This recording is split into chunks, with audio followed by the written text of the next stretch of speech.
A'udzubillahi minasyaitonirrajim. Bismillahirrahmanirrahim. Robbi a'udzubika min hamazati sayatin wa a'udzubika robbi ayahdurun. Robbi shrahli sodri wa yassirli amri wahlul 'uqdatam min lisani yafqahu qauli. Assalamualaikum warahmatullahi wabarakatuh. Salam sejahtera untuk kita semua. Rahayu, namaste, om swastiastu, namo buddhaya, salam kebajikan dan sehat untuk kita semua. Kembali lagi kita di Tabula Rasa, tempat di mana kita sama-sama belajar tentang hidup, membuka pikiran, membuka hati menuju kepada kesadaran, yang mudah-mudahan tayangan ini menambah puzzle-puzzle pengetahuan untuk kita masukkan ke dalam kesadaran kita, membuat dan mentransformasi pengetahuan menuju kepada akhlak dan perilaku yang lebih baik. Sebelum kita mulai belajar, seperti biasa ada baiknya kita hening dulu sejenak agar kita hadir utuh di sini saat ini, supaya pikiran kita tidak terlalu sibuk, nggak terlalu loncat ke depan atau ke belakang. Kita buka hati kita dengan menghening. Menghening dipersilahkan.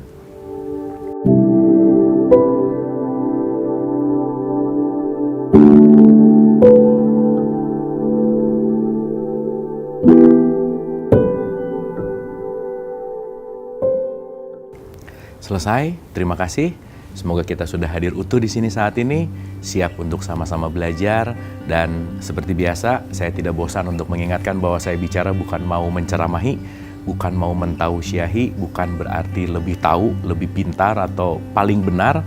Tapi sekali lagi, mudah-mudahan ini menambah puzzle-puzzle pengetahuan yang mudah-mudahan menambah kesadaran kita untuk jadi sama-sama lebih baik. Sesama murid semesta yang tidak lelah untuk saling belajar. Kita akan masuk ke zakat fitrah, di mana di Ramadan ini pasti ada zakat fitrah. Tetapi nanti kita akan mengerti kalimat zakat ini ada makna yang lebih esensi yang penting untuk kita sadari. Karena berbicara masalah zakat, zakat itu maknanya adalah pembersihan.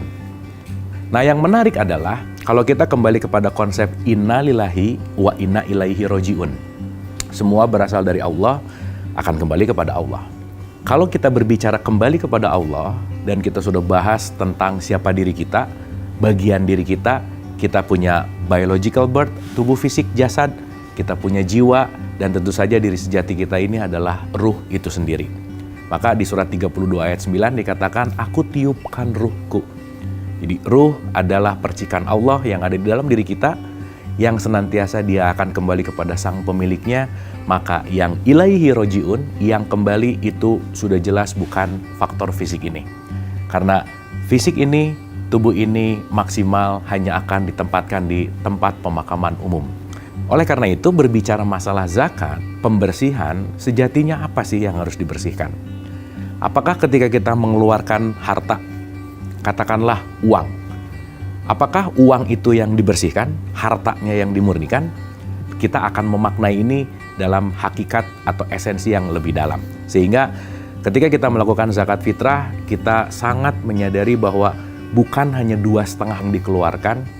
Ketika pembersihan itu terjadi, pembersihan harus dilakukan secara kontinu, terus-menerus, dinamis, sehingga nanti kita akan memaknai makna dari zakat fitrah itu seperti apa. Mari kita mulai. Kembali kepada pemaknaan dari kata zakat itu sendiri. Zakat pembersihan atau membersihkan gitu, maka di surat 91 di situ juga ada kata-kata zakah, manzakah gitu ya, membersihkan atau menyucikan. Nah, berarti pertanyaannya, bagian yang disucikan yang kaitannya untuk ilaihi roji'un, yang kaitannya untuk kembali kepada Allah, itu bukan dalam konteks fisik, bukan dalam konteks jasmani gitu. Nah, saya kasih contoh sederhana begini. Kalau kita berbicara dalam konteks inna lillahi wa inna ilaihi roji'un, di mana Allah memberikan atau meniupkan ruh kepada kita, di mana sang ruh inilah yang menjadi diri sejati, di mana ruh ini diberikan kendaraan namanya jasad, dan diberikan aplikasi namanya adalah jiwa. Maka di surat 91 ayat 6 dan 7, dan jiwa serta penyempurnaannya, jiwa di sini nih. Maka Allah mengilhamkan ke dalam jiwa itu jalan kefasikan dan jalan ketakwaan. Di sini ada pilihan. Artinya, jiwa ini bisa dikotori, dan jiwa ini juga bisa kita murnikan. dalam konteks mengotori dan memurnikan, itulah nanti kita sebagai manusia yang diberikan yang namanya adalah pilihan. Maka sederhana, setiap perilaku kita sebenarnya cuma ada dua outputnya. Membersihkan jiwa kita atau mengotori jiwa kita. Dan itu semua adalah pilihan sekali lagi. Tidak bisa dipaksakan dan dilakukan sesuai dengan kesadarannya masing-masing. Maka bulan Ramadan itu adalah bulan pembersihan kotoran-kotoran jiwa sebetulnya. Makanya zakat fitrah ada di bulan Ramadan. Tetapi yang paling esensinya adalah sekali lagi, kita udah pernah bahas bahwa bulan Ramadan 30 hari, tapi Ramadan adalah spirit yang tidak mengenal ruang dan waktu. Berarti berramadan itu seumur hidup. Maka di surat 19 ayat 31 itu ada kalimat menarik di dalam Al-Quran. Berzakat seumur hidup. Berzakat selama aku hidup. Artinya memang nanti kita akan menyadari tujuan kita memang dihadirkan di sini. Memang setiap langkah dalam kehidupan kita adalah bagaimana kita selalu belajar membersihkan jiwa. Karena kenapa? Ketika jiwanya bersih, maka ruh bisa berkenan untuk kembali kepada sang pemiliknya. Itulah yang disebut innalillahi wa inna ilaihi roji'un. Artinya, yuk kita mulai menyadari bahwa ketika kita berzakat, itu bukan hanya urusan kita mengeluarkan harta, bukan. Pun, harta adalah jalan untuk kita membersihkan jiwa. Berarti yang dimurnikan atau yang dibersihkannya bukan hartanya, tetapi jiwanya. Karena nanti kita akan mengerti konteks jiwa ini punya kecenderungan untuk yang namanya melekat atau yang disebut dengan yang namanya attachment. Maka hal yang akan bisa membuat melekat dalam kehidupan ini salah satunya adalah harta. Maka di surat 8 ayat 28, ketahuilah hartamu dan anak-anakmu adalah fitnah. Fitnah itu cobaan. Maka ketika kemelekatannya kuat, itu akan menimbulkan ilah-ilah yang lain. Maka kalau kita berbicara la ilaha illallah, tidak ada ilah selain Allah, bisa jadi harta yang kita kumpulkan itu jadi Tuhan dalam tanda petik, melekat, menuhankan harta yang akhirnya menomorduakan Allah sehingga kemelekatan terhadap harta itulah jalan di mana disadari atau tidak jiwa kita sedang dikotori. Disitulah fungsi dari zakat, bagaimana kita selalu belajar untuk membersihkan jiwa ini. Bagaimana proses pembersihannya dan bagaimana berzakat terhadap jiwa kita akan bahas setelah ini.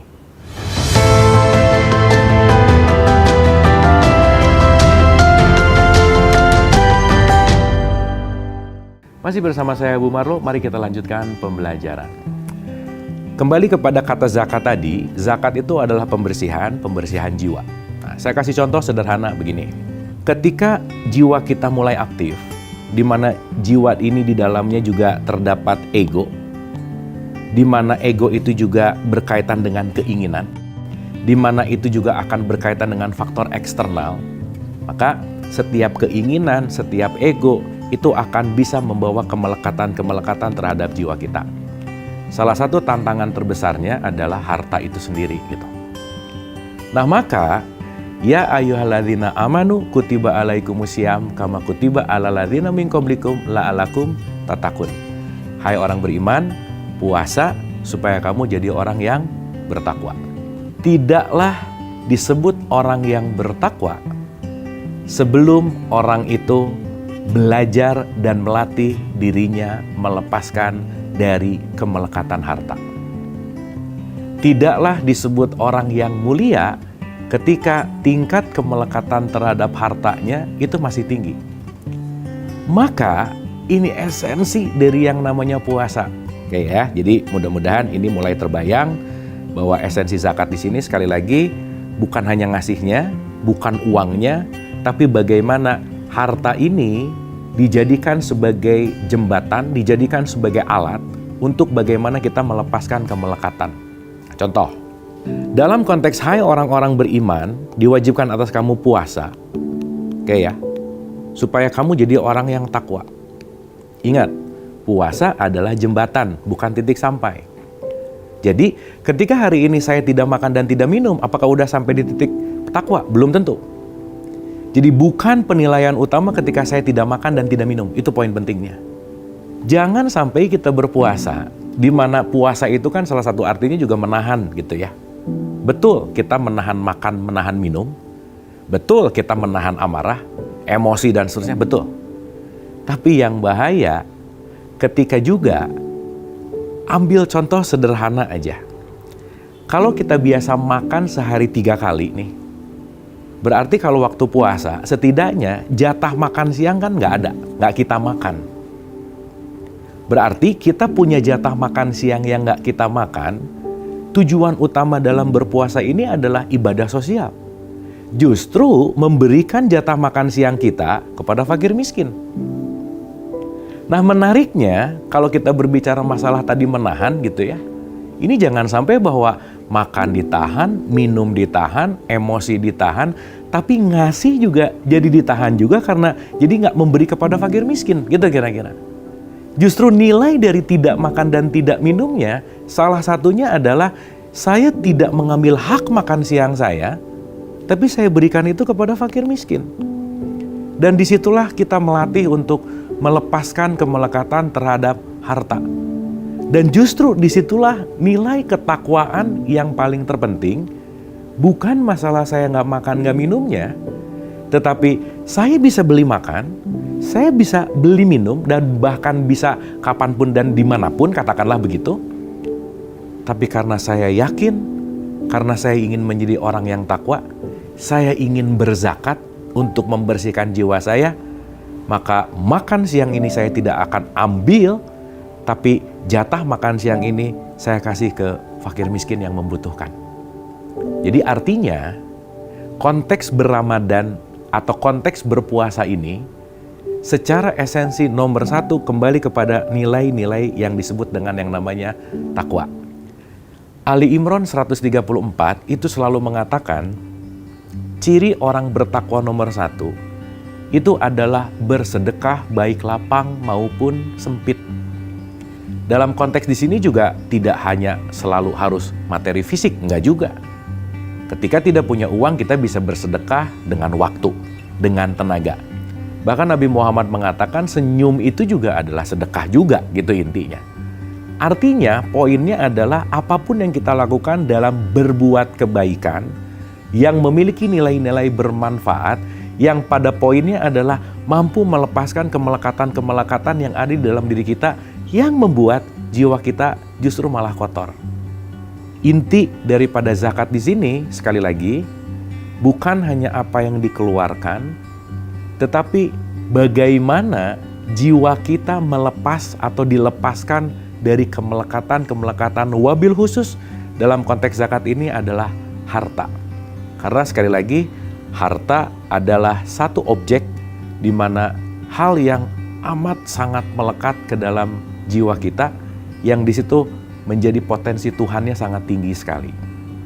Begitu kita berpuasa, makan siangnya kita nggak makan, sebaiknya kita berikan ke fakir miskin. Untuk apa? Belajar menzakahkan jiwa kita. Belajar membersihkan jiwa kita.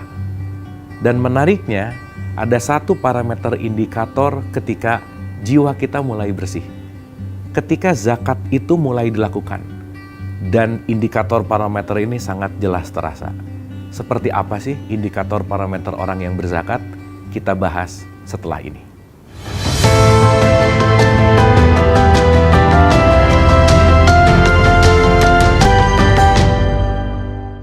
Masih bersama saya Bu Marlo, mari kita lanjutkan pembelajaran.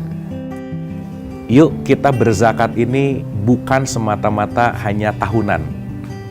Itu ya, dalam konteks zakat ini sesuai di Al-Quran 1931, aku berzakat seumur hidupku gitu. Karena sekali lagi, tugas utama kita sebetulnya melepaskan. Detachment dalam konteks bagaimana kita belajar selalu melepaskan dari belenggu-belenggu dunia, salah satunya adalah belenggu-belenggu harta. Nah, kita kembali ke parameter indikator zakat tadi. Supaya nanti kita sadar penuh betapa pentingnya kita melakukan zakat. Kalau kita mencari tujuan akhir dari apapun yang kita lakukan dalam hidup, disadari atau tidak, ultimate gitu ya, hal yang paling ujung utama, paling penting lah gitu kita sebutkan. Apa sih yang kita cari dalam hidup? Happiness, kebahagiaan. Disadari atau tidak, apa yang kita lakukan, motivasinya ujungnya pasti ke situ. Pasti semuanya adalah untuk bagaimana aku lebih bahagia, aku mau bahagia, dan seterusnya. Gitu ya. Nah, menariknya, banyak orang yang salah sasaran mencari happiness itu di luar dirinya. Karena dia anggap dengan banyak uang, dia bisa bahagia, dengan jabatan tinggi, dia bisa bahagia, dengan ketenaran, dia bisa bahagia.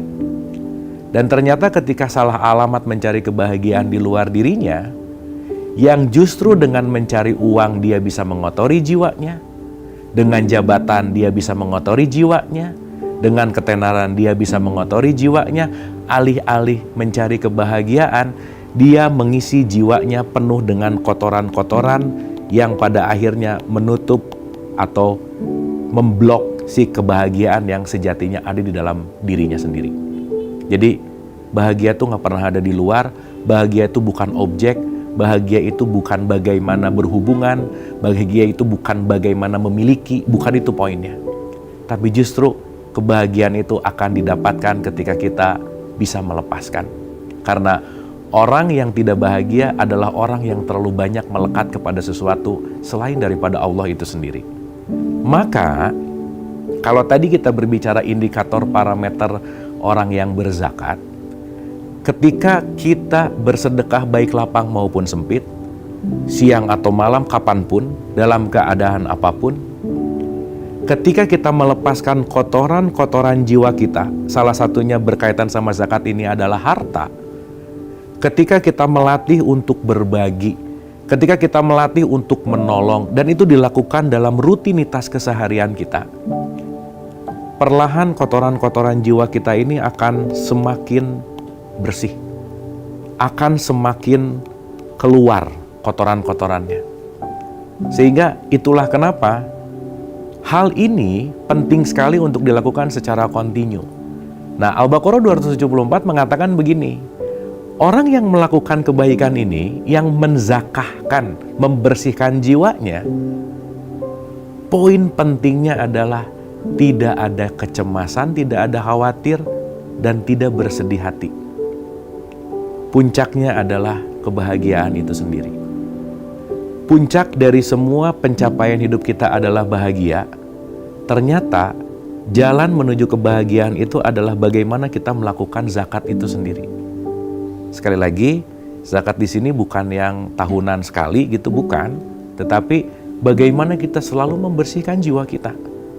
Maka ketika ada kesempatan menolong, sebisa mungkin kita ambil kesempatan itu. Ketika ada kesempatan kita bisa bermanfaat, sebisa mungkin kita ambil kesempatan itu. Jangan lupa, di surah 17 ayat 15 dikatakan, berbuat baik untuk dirimu, berbuat jahat juga untuk dirimu. Jadi jangan pernah berpikir ketika kita menolong orang lain, saya lagi nolong dia. Bukan. Ketika saya membantu siapapun, saya lagi menolong siapapun itu. Bukan. Karena begitu saya sedang menolong siapapun, sejatinya saya sedang berzakat. Sejatinya saya sedang melepaskan kemelekatan-kemelekatan yang pada akhirnya menolong siapapun itu sama dengan menolong diri sendiri. Tidak ada jalan lain untuk menolong diri kecuali dengan menolong orang lain. Disitulah pentingnya bagaimana kita saling tolong-menolong dan saling bermanfaat. Itulah kenapa wama arsalnaka illa rahmatan lil alamin. Kita didesain untuk saling merahmati. Artinya, kita diberikan opportunity untuk berzakat nih setiap hari. Tapi balik lagi, itu adalah pilihan. Apakah kita mau membersihkan jiwa kita dengan cara berzakat tadi, dengan cara berderma tadi, dengan cara menolong tadi, atau justru kita berpikir bahwa, ngapain juga nolong, nanti uang saya berkurang. Ngapain juga nolong, nanti kekayaan saya jadi menipis.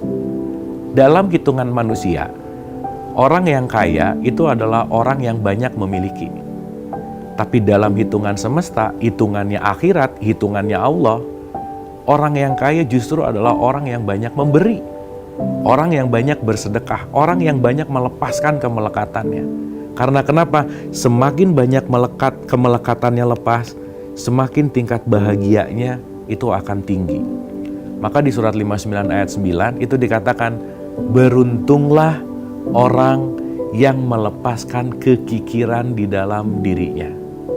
Artinya, ketika kita tidak melatih untuk menolong, berderma, berbagi, bersedekah, ada satu sifat yang sangat merugikan dalam kehidupan kita.